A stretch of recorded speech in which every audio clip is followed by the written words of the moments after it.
여러분 반갑습니다. 잠언 말씀 묵상 시간입니다. 우리가 술에 취하지 말고 성령에 충만하여 살아갈 수 있기를 간절히 소망합니다. 하나님께서는 우리가 술에 취해서 비이성적으로 자기 통제 능력을 잃은 상태로 그렇게 살아가는 것을 원하지 않습니다. 하나님께서는 우리가 말씀의 통치를 받으며 성령의 인도를 받으며 살아가기를 원하십니다. 진정 경건하고 거룩한 삶은 내 자신조차도 내가 통제하지 못하는 비이성적 삶이 아니라 하나님 말씀으로 자기 자신을 통제할 수 있는 그것이 바로 경건하고 거룩한 삶이다라고 말할 수 있습니다. 술 취한 사람들의 항변이 있습니다. 아니 이 땅에서 어떻게 맨정신으로 살아갑니까? 이렇게 힘들고 어렵고 고통스러운데 술이라도 마셔야 그 모든 것을 잊어버릴 수 있지 않습니까? 네, 그 마음 이해합니다. 하지만 여러분, 우리가 술만으로 우리의 삶을 정말 다 잊어버리고 회피하고 도피하고 살아간다면 정말 그것을 제가 권해드리고 싶습니다. 문제는 무엇이냐면 술을 깨어난 상황에 이 세상에서 변화된 것이 있습니까? 하나도 없습니다. 사실은 어찌 보면 우리가 살아있다고 하는 것, 이것은 고통을 느끼는 것입니다. 아픔을 느끼는 것이고 또 염려하는 존재입니다. 우리가 힘들고 어렵고 열악한 상황에서 버티고 살아가는 거 이거 현실입니다. 근데 그러한 모든 현실을 도피적 방식, 어떤 술에 내 자신을 잠그어서 그 상황을 잊는 방식이라고 한다면 그 술은 사실은 마약과 다를 바가 없습니다. 마약적 방식, 이 술 취함의 방식으로 결코 우리 인생을 바르게 해결해 나갈 수 없습니다.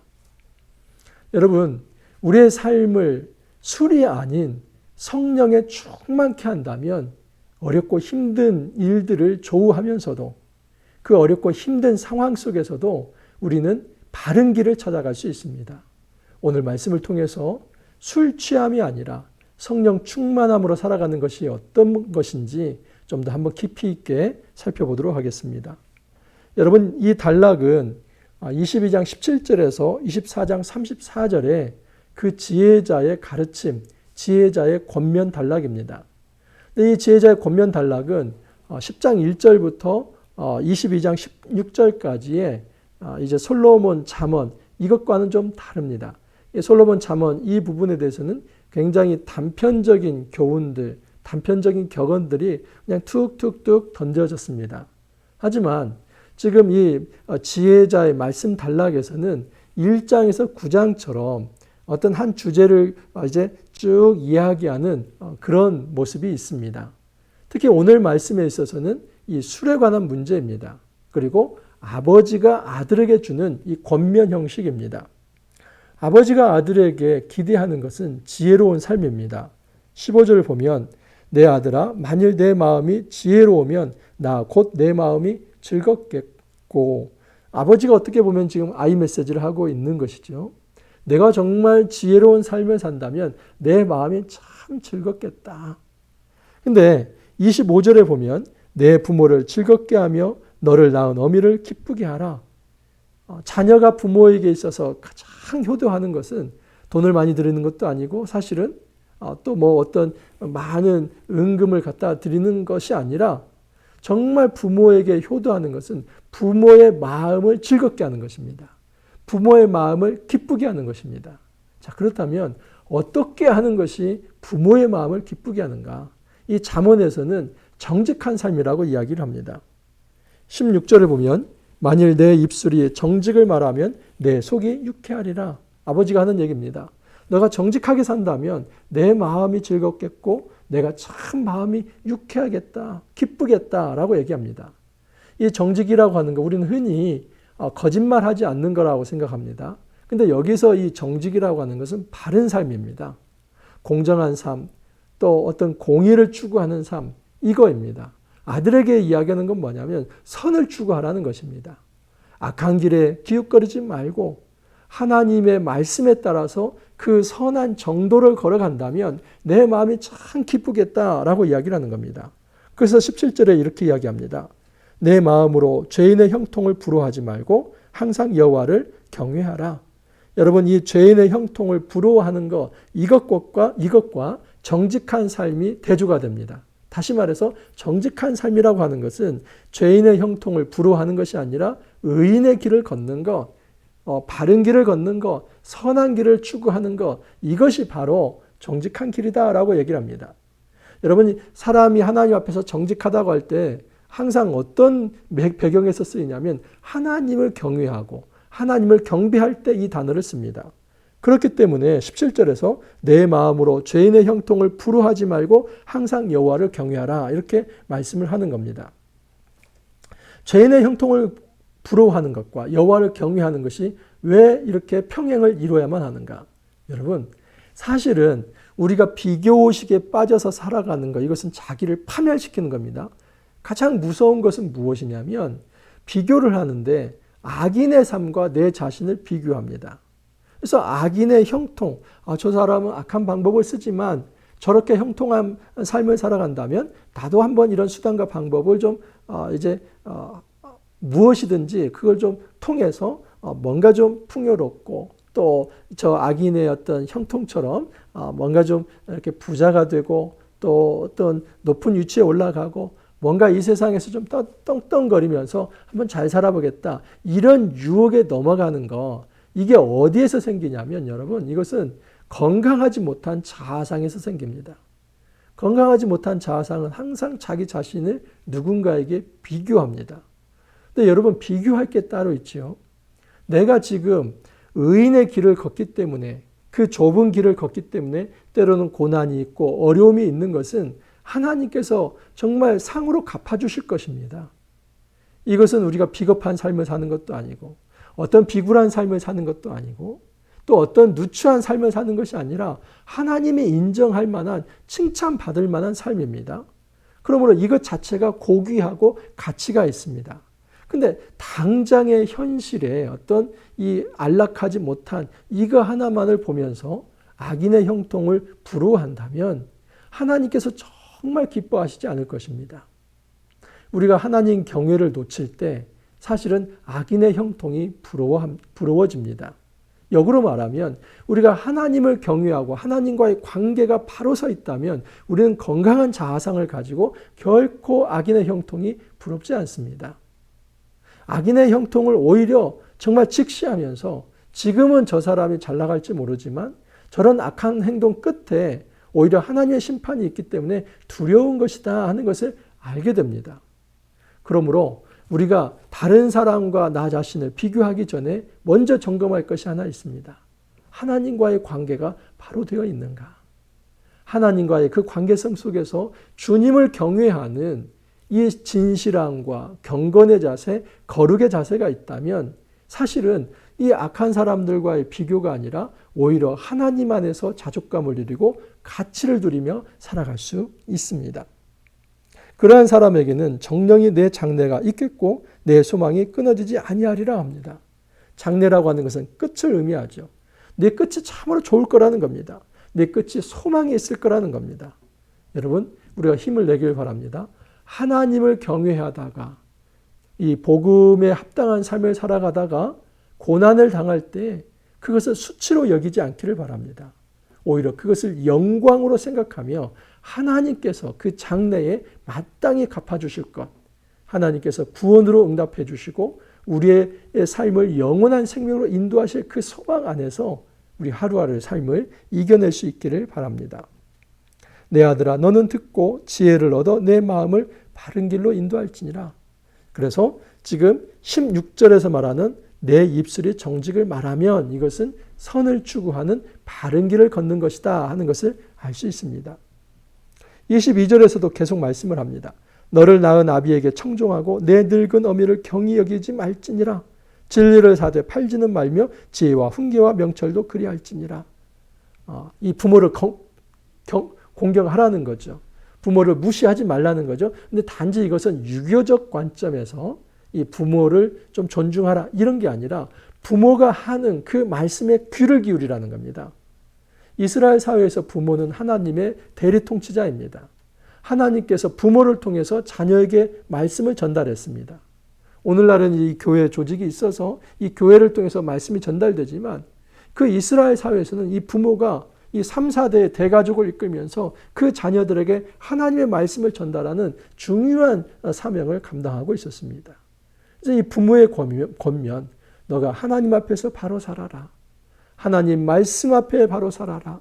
하나님을 경외하라. 이런 말들은 너무나 소중한 말씀입니다. 근데 그것을 함부로 여기지 말라는 겁니다. 이렇게 표현을 합니다. 진리를 사되 팔지는 말며, 여러분 진리를 사들이긴 하되 팔지는 말라고 합니다. 무슨 얘기입니까? 진리를 그만큼 소중히 여겨라.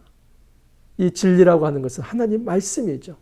아버지를 통해서 어머니를 통해서 전달되는 이 하나님 말씀을 소중하게 여기라는 겁니다.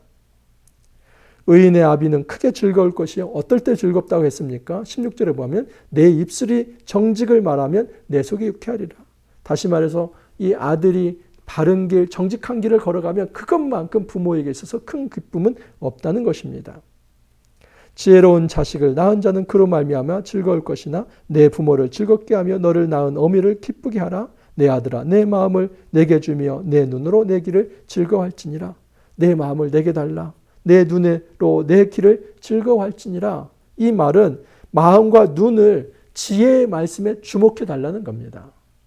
여러분 지금 이 15절에서 26절까지 아버지가 아들에게 주는 교훈입니다. 한마디로 말하면 지혜의 교훈을 가까이 하며 그것을 가볍게 생각하며 그 안에서 진정한 가치를 발견하며 살아가라. 악한 자의 형통을 너무 부러워하지 말고 그것을 쫓아가려고 하는 그런 헛된 마음 갖지 말고 하나님을 경외하면서 하나님이 주시는 복을 받아 누려라. 이것이 아버지가 아들에게 주는 권면의 말씀입니다. 여러분 이 권면을 흔들리게 하는 그런 어떤 유혹의 요소들이 있습니다. 거기서 20절, 21절 말씀입니다. 술을 즐겨하는 자들과 고기를 탐하는 자들과 더불어 사귀지 말라. 술 취하고 음식을 탐하는 자는 가난하여질 것이요 잠자기를 즐겨하는 자는 헤어진 옷을 입을 것임이니라. 먼저 이 술과 고기를 탐하지 말라. 이거 이전에 술을 즐겨하는 자들과 고기를 탐하는 자들과 더불어 사귀지 말라. 여러분 지금 이 음주와 이 어떤 탐식이죠. 근데 이 음주와 탐식 그 다음에 이 잠자는 것 이것은 안락한 삶입니다. 이것은 어떤 쾌락을 추구하는 삶이고 환락을 추구하는 삶입니다. 뭔가 오락을 추구하고 그 환락과 오락과 쾌락 속에서 뭐 자기 마음을 좀 기쁘게 하는 것 이런 삶입니다. 근데 이 쾌락과 환락을 멀리하라. 이것을 어떤 식으로 얘기하냐면 그것을 추구하는 사람들과 친구가 되지 말라는 겁니다. 쉽게 말하면 술 거의 혼자 마시지 않습니다. 탐식하는 거, 고기를 즐기면서 잔치 자리 있죠. 그 잔치 자리에서 쾌락을 추구하는 거, 이거 혼자 하는 거 아닙니다. 또한 잠을 자는 거, 정말 어떤 이 쾌락에 빠져드는 거, 이거 혼자 하는 게 아닙니다. 여러분 이 오락과 이 쾌락은 누구와 연결이 되어 있냐면 친구들과 연결이 되어 있습니다. 그 술 친구들 좀 멀리 하라는 겁니다. 그렇지 않다면 너가 정말 이 술로부터 벗어나기가 굉장히 어려울 거라는 겁니다. 아버지가 아들에게 주는 교훈이 있습니다. 아들아 지혜의 말씀을 가까이 하라. 그러려면 지혜의 말씀을 가까이 하지 못하도록 더 가까이서 끌어당기는 그 인력, 술의 친구들, 그들을 좀 조심하라는 겁니다. 27절에 보면 이제 27절부터 35절까지 두 가지를 얘기합니다. 하나는 성에 대해서, 하나는 술에 대해서 얘기합니다. 자, 그래서 이 절제한 삶을 살아가야 하는데 성에 대해서 절제하라. 술에 대해서 절제하라는 겁니다. 27절, 28절 보면 대저 음료는 깊은 구덩이요 이방 여인은 좁은 함정이라. 참으로 그는 강도같이 매복하며 사람들 중에 사악한 자가 많아지게 하느니라. 음료는 조나입니다. 이 조나는 창녀를 의미합니다. 몸 파는 여인을 의미합니다. 그 창녀는 깊은 구덩이요 이방 여인은 좁은 함정이라. 이방 여인은 이 창녀를 다른 표현을 얘기한 겁니다. 깊은 구덩이라고 하는 것은 뭐냐면 한 번 빠지면 다시 나올 수 없다는 겁니다. 이 조나, 이 창녀에게 한 번 빠져들면 다시 나올 수 없다. 이방 여인은 좁은 함정이라고 합니다. 이 함정이 있는데 그 함정 입구가 좁습니다. 그러면 빠져들 만큼은 되는데 그것에서 다시 올라올 수는 없습니다. 왜냐하면 그 입구가 너무 좁기 때문에 다시 올라오는 것은 불가능합니다. 이게 고대의 짐승을 잡는 방식들이었습니다. 여러분 아무리 야수라 할지라도 이 깊은 함정에 빠져들면 그것은 도간에 든 쥐나 마찬가지입니다. 우리가 주의해야만 합니다.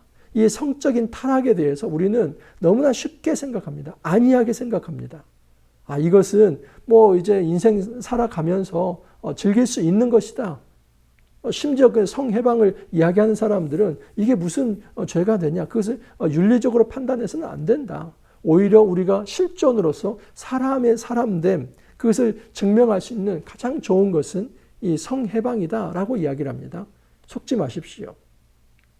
여러분, 이 성이라고 하는 것은 하나님이 부부에게 주신 것입니다. 유일한 선물입니다. 성은 남자와 여자, 그래서 신랑과 신부가 만나서 이제 이 남편과 아내가 누리는 유일한 하나님이 주시는 기쁨이지, 이 부부관계 외의 모든 것들은 간음 행위입니다. 하나님께서는 그것을 주의하라고 합니다. 특별히 이 돈을 주고 성을 사는 이 매춘 행위는 하나님께서는 정말 싫어하는 행위이고, 그리고 이 길은 이것은 죽음으로 인도되는 것입니다. 만약에 그런 어떤 매춘 행위를 한다, 성매매를 한다, 그러면 너는 깊은 함정에 빠지는 거나 마찬가지다. 다시 거기에서 일어날 수 없다. 이거 너무너무나 중요한 문제이기 때문에 하나님께서는 강조해서 얘기를 합니다. 자, 29절 이하를 보면 이제 술 문제입니다. 재앙이 네게 있느뇨? 근심이 네게 있느뇨? 분쟁이 네게 있느뇨? 원망이 네게 있느뇨? 까닭 없는 상처가 네게 있느뇨? 붉은 눈이 네게 있느뇨? 여러분, 술 취한 자의 특징이 뭐냐면 재앙이 따릅니다. 근심이 있고 분쟁이 있고 원망이 있고 또 자기도 알지 못하는 상처가 있습니다. 그리고 항상 붉은 눈이 충혈되어 있습니다. 눈이 맑지 않습니다. 근데 이 모든 것의 원인이 어디 있냐? 그것은 30절에 보면 술에 잠긴 자에게 있고 혼합한 술을 구하러 다니는 자에게 있다. 이 술에 잠겼다고 하는 것은 술에 머물러 있다는 겁니다. 중독 상태입니다. 그냥 술이 없이는 한순간도 존재할 수 없는 그런 상태입니다. 혼합한 술. 이 당시에는 술 하면 포도주입니다. 근데 그 포도주에 뭐 꿀을 탄다든지 다른 어떤 향료를 탄다든지 이런 겁니다. 뭔가를 탄 겁니다. 그래서 더 맛있어 보이고 더 독하고, 그래서 정말 이 술은 먹음직한 것입니다. 그래서 그 혼합한 술, 정말 나에게 매력적인 술을 찾아 헤맨다는 겁니다. 포도주는 붉고 잔에서 번쩍이며 순하게 내려가나니 너는 그것을 보지도 말지어다. 여러분, 포도주, 이 술은 매력이 있습니다. 그래서 붉고 번쩍인다고 합니다. 얼마나 먹음직스럽겠습니까? 순하게 내려갑니다. 술 먹을 때 정말 고통스럽다 이게 아닙니다. 너무나 달콤하게 그냥 내려갑니다. 그거가 나에게 있어서 해를 끼치는 게 아니라 정말 이 술은 나에게 행복을 가져다 주고, 이 술은 나에게 쾌락을 가져다 주고, 이 술은 나에게 마음의 안정을 가져다 주고, 내가 이 고통으로부터 참을 수 있는 힘을 가져다 주는 게 술이다라고 그렇게 생각을 합니다. 그러나 이것은 유혹이고 미혹이며 실체가 아닙니다. 자, 이제 실체를 보겠습니다. 32절을 보면 술의 실체는 그것이 마침내 뱀같이 물 것이요 독사같이 쏠 것이며, 술 안에는 달콤함이 있는 것이 아니라 그 달콤함 이면에 정말 독이 들어있다는 겁니다. 술에는 독성이 들어있다는 겁니다. 먹을 때는 달콤하고 좋아 보이지만 그 술에 취한 상태는 마치 독사가 그냥 우리 몸을 물어서 그 독이 온몸에 퍼진 거나 마찬가지라는 겁니다. 여러분, 독이 온몸에 퍼졌는데 살 수 있습니까? 그 이야기는 술 취한 상태에서 만약에 깨어나지 못한다면 그 사람은 사망에 이를 수 있다는 것을 이야기합니다. 또 내 눈에는 괴이한 것이 보일 것이요 내 마음은 구부러진 말을 할 것이며, 술 취하면은 환각이 일어납니다. 그냥 헛것이 보입니다. 그냥 이 잠재의식과 현실이 분간이 안 됩니다. 마치 꿈을 꾸듯이 그 헛것을 보면서 그들과 대화를 하고 헛소리를 합니다. 내 마음은 구부러진 말을 할 것이다. 말이 꼬이는 겁니다. 내가 해야 할 말을 하는 것이 아니라 하지 않아도 될 말을, 정제되지 않은 말을, 그냥 잠재의식에 남아있는 정말 그 액면가 그대로의 말을 쏟아냅니다. 여러분, 그런 사람과 대화를 할 수가 없습니다. 왜냐하면 이것은 이성의 통제를 받지 않는 말이기 때문입니다. 우리가 대화를 한다는 것은 이 잠재의식에 잠겨 있는 그 어떤 정말 다듬어지지 않은 그런 독이 가득한 말을 쏟아내는, 그렇게 할 때 대화가 이루어지는 게 아니라 사실은 그것을 다듬어서, 그것을 정제해서 정말 사람들과의 관계성 속에서 예의를 갖추며 이야기할 때 대화가 되는 거 아닙니까?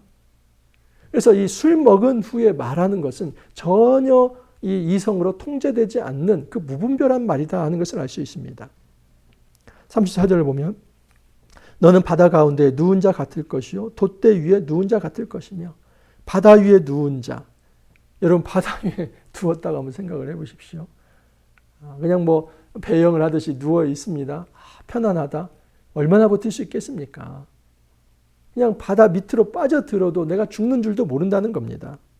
돛대 위에 누운 자 같을 것이며. 배 위에 돛이 기둥이 있지 않습니까? 그 기둥에 또 평행축이 있습니다. 거기에 돛을 다는데 그 위에 누워 잔다고 한번 생각을 해보십시오. 떨어지면 어떻게 되겠습니까? 그건 굉장히 치명적인 상처를 입거나 또 죽을 수 있는 문제 아닙니까? 그런데 그곳에서 흔들흔들 하니까 이게 내 이제 흔들 의자이구나. 편안한 침대이구나. 정말 그 위험한 자리, 그곳에서 이것이 내가 쉴 수 있는 곳이라고 말을 한다면 그것은 술이 가져다주는 굉장히 치명적인 것이다 하는 것을 알 수 있습니다. 35절을 보면 내가 스스로 말하기를 사람이 나를 때려도 나는 아프지 아니하고 나를 상하게 하여도 내게 감각이 없도다. 내가 언제나 깰까 다시 술을 찾겠다 하리라. 사람들이 말하기를 나를 때렸다고 합니다. 근데 나는 감각이 없다. 나를 상하게 해도 나는 감각이 없다. 여러분, 세상 살아가면서 가장 무서운 게 뭔지 압니까? 그 마비 증상입니다. 그러니까 이 뇌라고 하는 이 뇌와 그 중추신경을 따라서 말초신경까지 신경이 연결되어 있어야만, 지금 제 보십시오. 이 손가락, 이것은 내가 이렇게 하는 것은 뇌에서 명령을 했기 때문입니다. 지금 이렇게 오므려 펴라. 이게 지금 뇌에서 신경작용을 내렸고 그 신경작용이 내 말초신경까지 가서 이게 되는 겁니다. 그런데 여러분, 예를 들어 경추를 다친다든지 또는 요추를 다친다든지 하면은 전신 마비가 된다든지 이 아래로, 또는 이제 허리뼈를 다치면은 하반신 마비가 됩니다. 무슨 얘기냐면 아무리 뇌에서 발가락을 움직여라, 손가락을 움직여라 해도 못 움직입니다. 왜냐하면 감각이 없기 때문입니다. 그냥 누가 나를 때려도 감각이 없고 상처가 나도 아프지도 못하고 그게 좋을 것 같죠. 우리가 세상에서 그런 생각을 합니다. 좀 고통이 없었으면 좋겠다. 여러분, 정말 고통 없는 세상은 관 속에 있습니다. 내가 관에 묻히면 고통 없습니다. 거기는 상처도 없습니다. 정말 우리가 무서운 것은 뭐냐면 내가 지금 아프고 힘든 것을 모르는 상태까지 내 자신의 이성과 신경이 마비가 되고 또 그 이성과 신경을 마비시킬 정도의 중독성 있는 술이라고 한다면 이것은 굉장히 무서운 것이다 하는 것을 알 수 있습니다. 이제 깨어나야만 합니다. 이 술이 가져다 주는 이 위험성이 얼마나 큰 것인가 하는 것을 알아야만 합니다. 우리는 고통 없는 세상에서 살고 싶다. 여러분, 정말 이 땅에서 내가 상처를 받고 힘들고 어렵다고 하는 것을 때로는 저는 이렇게 생각합니다. 내가 살아있구나. 살아있기 때문에 아픈 것이지. 살아있기 때문에 내가 힘든 것이지. 그래서 힘든 거다고 하는 것이 단지 그렇게 싫고 또는 배척해야 할 게 아니라 거꾸로 생각해 보면 여전히 내가 살아있구나. 내가 죽지 않고 살아있구나. 살아있다면 이 상처도 치유되는 날이 있겠지. 이것이 바로 우리의 고통과 상처를 바라보는 해결 방식의 좋은 방식입니다. 여러분, 도피적 방식으로 우리의 고통과 우리의 상처의 문제를 해결해 갈 수 없습니다. 정말 너무 힘들면은 진통제, 마약 진통제를 쓰는데 그 일시적인 거 아닙니까? 결국은 그 몸이 자기를 해결해야만 합니다. 그 몸이 자생력을 가지고 해결해야만 합니다. 우리가 하나님 앞에 우리의 어려움과 아픔과 상처와 외로움과 고독과 모든 힘든 이 수고한 짐을 주님 앞에 내려놓기를 바랍니다. 술주자 주님이 아닙니다. 술 앞에 내 인생 내려놓지 마십시오. 그래서 술 한 잔 기울이면서 술아 내가 이랬어 그 얘기 술 내려놓고 하나님 앞에서 하나님 제가 이렇게 힘든 면이 있습니다. 어려운 점이 있습니다. 좀 아픕니다. 상처가 있습니다. 고통이 있습니다. 여러분 술이 어떤 치료제가 아니라 하나님의 말씀이 성령이 우리 안에 임할 때에 그 순간 나의 모든 문제가 풀려지기 시작합니다. 우리가 술 취하지 말고 성령 충만하길 바랍니다. 이 땅을 살아가면서 목사님 뭐 하나 해 취해 살아야지 어떻게 맨정신으로 살아갑니까? 아니요. 맨정신이라 할지라도 성령에 충만하다면 정말 이 고통의 문제를 너무나 아름답게 또 너무나 하나님 보시기에 거룩하고 경건하게 풀어갈 수 있습니다. 우리 삶에 있어서 어렵고 힘든 순간, 고통의 순간 함부로 이 술에 취해서 또는 성에 취해서 또는 어떤 다른 외부적인 쾌락을 주는 이 만족에 취해서 그렇게 살아가지 않기를 바랍니다. 여러분 이 땅에서 하나님 말씀에 취하길 바랍니다. 정말 좋은 중독 하나 있습니다. 말씀 중독입니다. 말씀 또 보고 싶고 말씀의 지배를 받고 싶고 하나님 만나고 싶고 그 성령 안에서 지배를 받고 싶고 이것은 선한 중독입니다. 우리가 알코올릭자가 아니라 정말 이 성령에 의해서 살아가는 이 하나님의 말씀에 우리가 푹 잠겨서 그 하나님의 말씀의 통치를 받는 그 거룩하고 경건한 삶 함께 살아갈 수 있기를 간절히 소망합니다. 함께 기도합니다. 주님 감사합니다. 또 한 주를 힘있게 시작할 수 있게 하여 주시니 감사합니다. 어렵고 힘든 모든 고통을 술로 참아내는 것이 아니라 성령의 충만함으로 이겨낼 수 있게 하여 주옵소서. 우리가 이 땅을 살아가면서 고독과 외로움 또 고통과 아픔 이 모든 것은 어찌 보면 우리가 살아있다는 증거입니다. 주님 이런 모든 고난을 도피하는 방식이 아니라 술에 취하여서 잊어버리는 방식이 아니라 성령에 충만하여서 그 하나하나의 문제를 주님이 풀어주시는 방식으로 이겨낼 수 있도록 주님 축복하여 주옵소서. 감사하고 예수님 이름으로 기도하옵나이다. 아멘. 또 새로운 한 주가 시작되었습니다. 여러분 우리가 정말 이번 한 주 술 취하는 그런 한 주가 아니라 성령 충만한 한 주 되기를 간절히 소망합니다.